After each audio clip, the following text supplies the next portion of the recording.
High साथीहरु, म अनि भाइ चाहिँ यहाँ खेल्दैछौँ अनि भाइले चाहिँ यहाँ गेजु गरिरहेछ। भाइले चाहिँ किन गेजु गरेथ्यो भन्दाखेरि यहाँ बेलुन फुलाउँदै हुनुहुन्छ यहाँ हाम्रो दिदीहरूले, त्यही भने। यहाँ चाहिँ दुईजना भाउजूहरू मिलेर कसैले लसुन केलाउँदै हुनुहुन्छ, कसैले सब्जी काट्दै हुनुहुन्छ। अनि यहाँ चाहिँ एक गमला मासु रेडी छ हेर्न सक्नु। त्यसको पछि यहाँ फेरि भाइलाई लिएर दादा आइपुग्नु भयो। अहिलेसम्म पनि यो भाइ गेजु नै गरिरहेछ बेलुन लिनको लागि। केशव दादालाई चाहिँ जात नै गर्न मन लाग्छ। हेर्नु यहाँ के गर्दै हुनुहुन्छ। त्यसको पछि यहाँ चाहिँ रमेश मामाहरू डेकोरेसन गर्दैछन्। यहाँ चाहिँ हाम्रो दिदी हुनुहुन्छ हेर्न सक्नुहुन्छ। मुसुक्क शर्माउनु भयो हाम्रो दिदी फेरि। अनि यहाँ चाहिँ लगभग डेकोरेसन चाहिँ कम्प्लिट भइसक्यो हेर्न सक्नुहुन्छ यहाँ। जसको लागि यहाँ हाम्रो दिदीले कुरेर बस्नुभएको चाहिँ ऊ चाहिँ फाइनली यहाँ आइपुग्नु भयो हेर्न सक्नुहुन्छ। अनि त्यसको पछि चाहिँ यहाँ सबैहरू बसिरहेछन् यहाँ हेर्न सक्नुहुन्छ हजुरहरूले।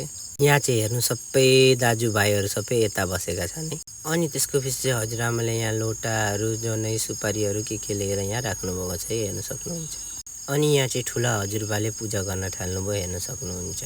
त्यसको पछि चाहिँ यहाँ हाम्रो दिदीको एन्ट्री भयो हेर्न सक्नुहुन्छ। सबैलाई नमस्ते गरिराख्नु भएको छ दिदीले। अनि यहाँ चाहिँ त्यसको पछि चाहिँ टीका लगाउने कार्यक्रम चल्दैछ। यहाँ सबैले फास्ट भिनाजुलाई अनि दिदीलाई टीका लगाइदिँदैछन्। त्यसको पछि चाहिँ यहाँ फुलमाला लगाउने बेला भयो अनि यहाँ रेडी गर्दैछन् हेर्न सक्नुहुन्छ। यहाँ चाहिँ हाम्रो दिदीले भिनाजुलाई फास्ट फुलमाला लगाइदिनु भयो अनि त्यसको पछि दिदीलाई भिनाजुले पनि फुलमाला लगाइदिनु भयो। त्यसको पछि भिनाजुले रिङ ल्याउनु भएको रहेछ, रिङ लगाइदिनु भयो दिदीको हातमा भिनाजुले हेर्न सक्नुहुन्छ।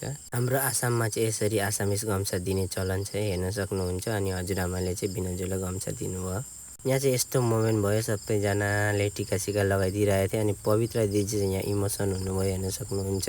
अनि रुमालले पुस्दै हुनुहुन्छ आँसु। लु सबै सकिसक्यो अनि त्यसको पछि हामी सबै यहाँ बसिरहेछौँ हेर्न सक्नुहुन्छ। अनि भिडियो चाहिँ कस्तो लाग्यो कमेन्टमा भन्नु होला। राम्रो लाग्यो भने लाइक कमेन्ट फलो गर्नु।